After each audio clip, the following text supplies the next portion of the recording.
Very welcome. My name is Thomas Jansson and I'm the manager director for New Wave Mode AB. I will talk about New Wave Mode's performance and market strengths, and I will also take a little bit about the promotional market, basic and reflections. Andreas Johansson, chain supply manager, will talk about internal processes and so on. And of course, it's very important to have a high EBIT. We have to have internal efficiency. Okay, what is a promotional item? A promotional item can be more or less anything, but it's a product made with a primary purpose of being branded and used in a commercial context, like worn, like promoware, given as a giveaway or business gift, or sold as merchandise. If we look into the size of the market,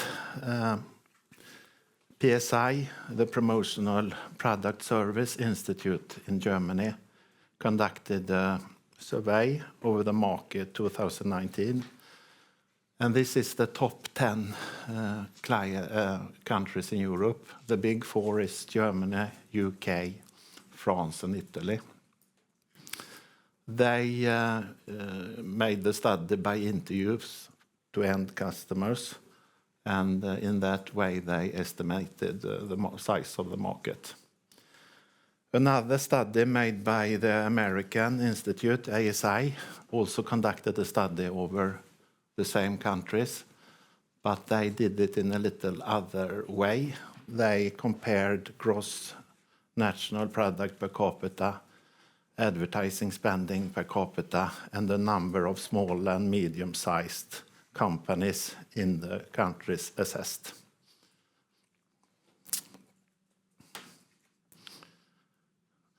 If we look into the Swedish market, IRM, Institutet för reklam och mediastatistik, this is the total spending of marketing in Sweden 2022, and it's 88.4 billion SEK.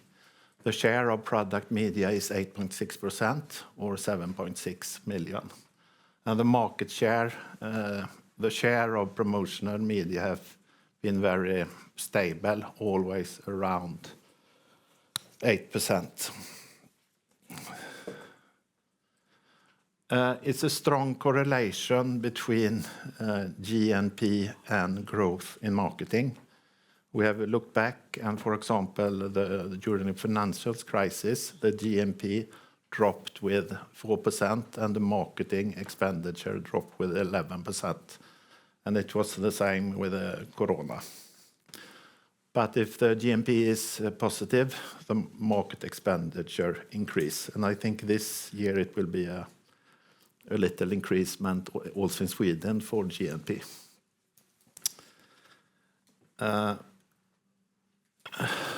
Some part of the market are not sensitive to economic conditions, such as grocery stores, healthcare, public sectors, different events and concerts and so on. There is always a stable supply.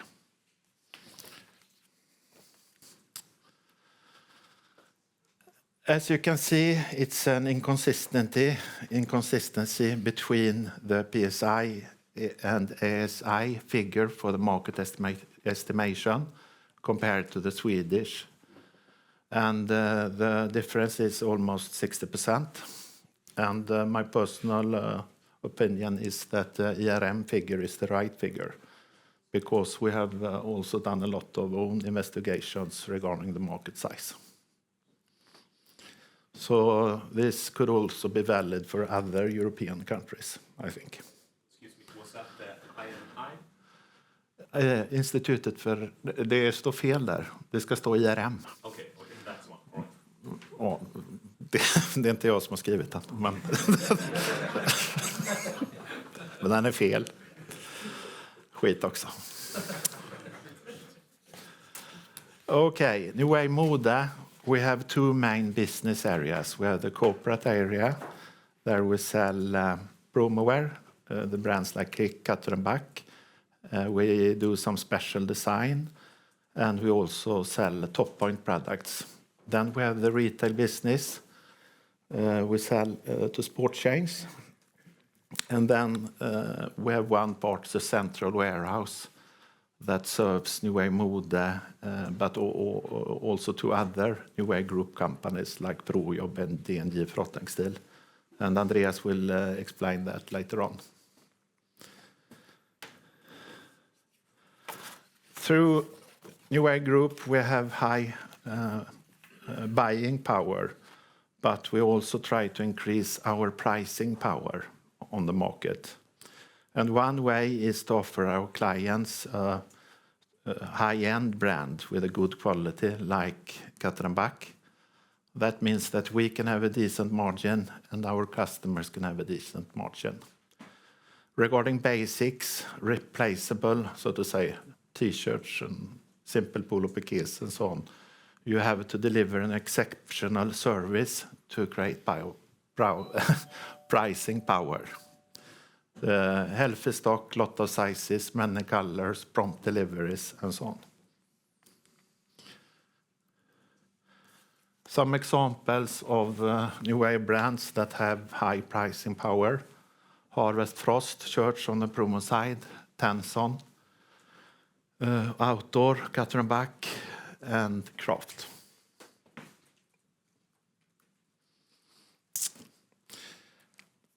Cutter & Buck is our premium brand, and after several years as an official partner to the Swedish Golf Association, we are now stepping up and taking over the title sponsorship for the men's professional tour, and it's a 4-year contract. I think it will increase the brand awareness and the sales a lot. If we look into our market shares in the Nordic countries, this is for promo wear. We can see we are the market leader in Sweden, Norway, and Finland. We have a market share of 28% in Sweden, 21% in Norway, and 22% in Finland. In Denmark, it's the market leader, Rexeholm. They hold around 30% of the market. In Finland, it's multi-brand wholesalers that are number 2 and number 3, like Sky Pro and Mercantus. And in Norway, it's 2 domestic companies called Nordisk Handelshus and Handelskompaniet. But we have a very strong position in Sweden, and we have measured this before, but we have increased our market shares since 2010. So we have a strong... Any questions? Is it clear? Good. Det har vi pratat om. If we look at the Swedish market, it's very fragmented, and we think that it's almost 3,000 resellers. 1,500 of them have it as main business, promo wear and promotional item, and 1,500 has it as additional business. And it could be, for example, Staples or Intersport or so on. Most of the Swedish companies are small companies. The end consumers, 96% have less than 10 employees. And that means that a lot of business is local and not centralized. So we have to have a good coverage with clients all over the area. We also have a lot of competitors. If we see how many suppliers we have a Swedish fair, a promo fair, and during the years, it's over 700 different suppliers who have paid attendance to the fair. So it's a very high number. The average client have 1 to 200 suppliers. And we have all the international suppliers, Palken Ross, BNC, Lynka, L-Shop and so on. All of them are active in Sweden. And we also have big competition from Denmark, especially 3 companies, Rexoholm, TJ's, and Neutral. And then we have a lot of domestic suppliers. For example, fruit distribution, they sell for about 100 million. And Båstadgruppen, it's a little bit tricky nowadays to calculate that turnover because they have made a lot of acquisitions. They bought Sanderyds and they bought Top Sweden and so on.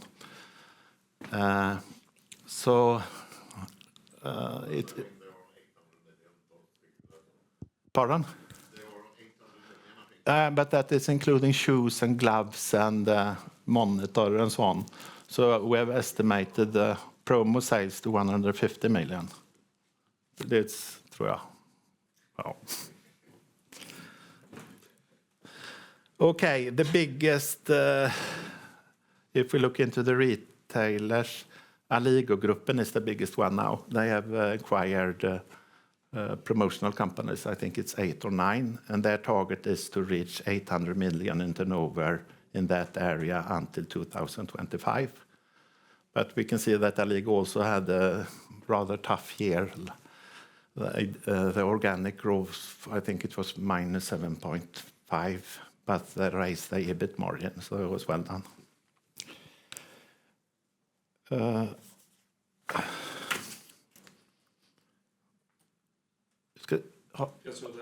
Ja, jag lurar på det som... Ja, det kan ta lite. MVP. Ja, var kom den vägen då? Ja. Fel håll. Ja, men... Nej, jag tror du tryckte snabbt. Ja, okej. One way to handle or act in a fragmented market is that we have a unique marketing concept. In Sweden, we have 68 members. It's a self-driven entrepreneur, a business with local knowledge that we produce central marketing for. And we also have members in Finland, Norway, and Denmark. So altogether, it's 160. And we speak with one voice towards the market.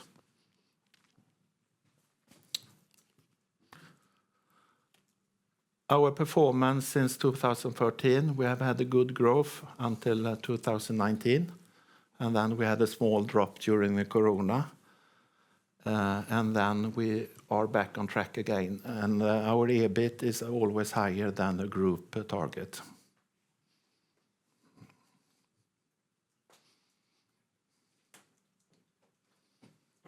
Yes. Hi, my name is Andreas, as said, and I'm going to talk a little bit about service and logistics and what we do in Dingle, but also in New Way Mode.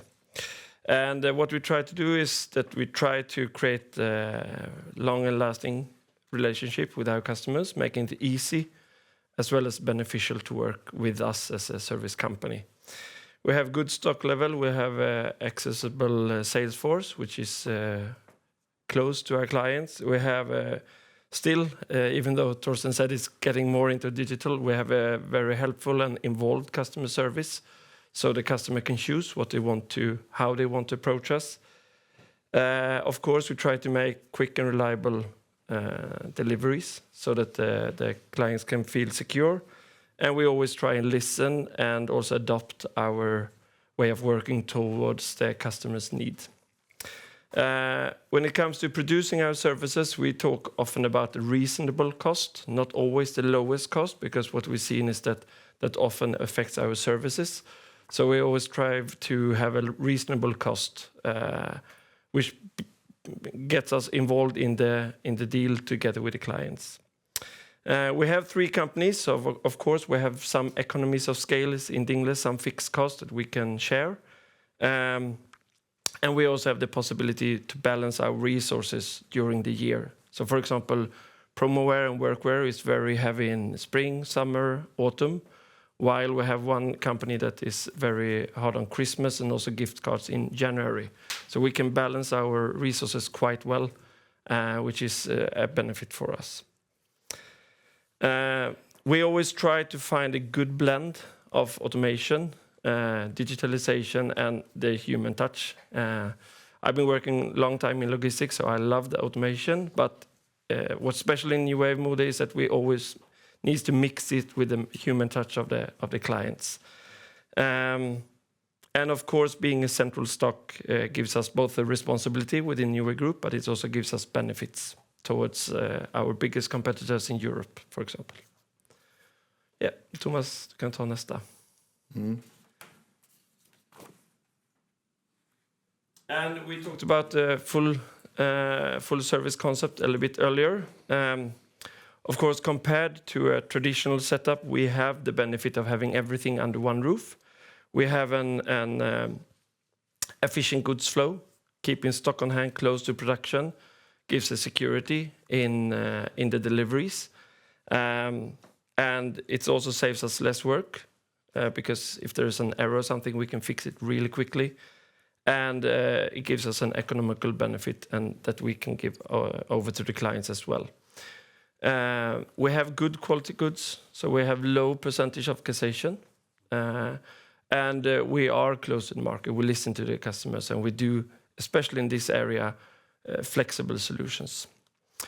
We deliver both promo and retail, and we also see now going into gift cards. We also scratch the surface of e-commerce, which is interesting for us as well.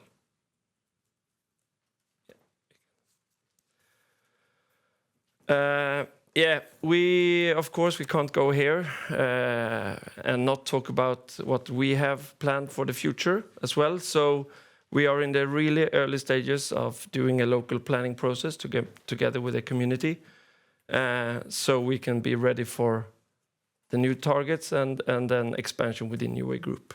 So this is just a rough layout and first ideas, but we're in the early processes of this. Yep. Here is just one small example of how we try to combine the digitalization and tech together with our manual work. We have good digital tools, both for our clients and the end customers, so they can order however they want. We have a good system where they can apply all the logos if they want to. But we also have our skilled staff, so they can always help the clients, helping them take the step into digitalization. As Thomas said, it's a fragmented market with a lot of small companies that perhaps are often used to use the phone or not so digital out in all of Sweden, and we can give them both ways of working. And we also have some automated restock possibilities in the system. So you, as a big client, doesn't need to refill your transfers, for example. You get an email that, okay, this is order, do you want it, yes or no? And they don't have to think about it. So this is just one example of how we try to combine everything into one big solution for the clients. Yep. Okay, the company culture. The most important thing is that we care about the people and the business. We are always curious, and we always seek possibilities to increase our knowledge. We think it's fundamental that we have good knowledge about the market. We are all of us are dedicated, and we always focus on things we can change, internal processes and so on. We don't, if it's bad weather and so on, we can do nothing about it. To create real loyalty, we always try to do the little extra to the client. That creates real loyalty, and we have a lot of fun every day. Will you say something, Andreas, about it? I think you said it more or less. We have a lot of people that worked many years in Dingle, and we think that is also part of the why they are staying so long. So. Torsten, have you communicated some new figures for vision turnover-wise? Okay, but if you have done so, we think that our part of the vision will be that we can increase our turnover with 200 to 300 million within 3 to 5 years. And that, because we have this application center, we will expand the warehouse. We have the organizational and financial muscles, our market shares is strong and increasing. And we are on the right track, so to say, and it's important for us to have a good growth every year because it gives possibilities. Okay, any questions?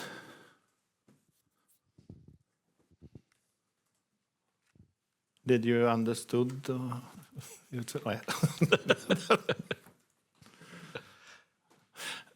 It was a question before regarding gross margin and for application. And if you, for example, take a heat transfer, you print on the paper and then you transfer it by heat and pressure towards the garment. There it's extremely high margin, it's 80% gross margin. And if you look into the profitability, for example, for hot screen, you can see that they earn a lot of money. And the total market for applications is always around 13% of selling of goods. So if the market is, so to say, 10 million 10 billion in Sweden, 1.3 billion is applications. So application is a big market. There you can earn a lot of money. And for embroidery, you can have like 50% in gross margin. It depends on the quality you deliver, if you are a good embroiderer or you're a bad one. But it's possible to earn a lot of money. So since the group average gross margin is a bit, 150 around there. Yeah. Yeah. So since group average gross margin is around 50 or slightly above 50%, it means that hot transfer. Then if we take a big market share, it will increase. But yeah. No, just to understand that. So this hot transfer would up that application would up your gross margins on a group level. Yes. But the embroidery might not. Yeah, more or less. It's a service and a way to be more competitive. For hardware products, it always has been so that the supplier sell the product with the print. For example, ball pens, writing instruments, so. But now it's more that way that supplier always supply the goods garment with the applications. And it should be easy for the client, one-stop shop, one invoice, better cash flow, and so on. So it's we have to follow that development. Otherwise, it will go bad. Okay.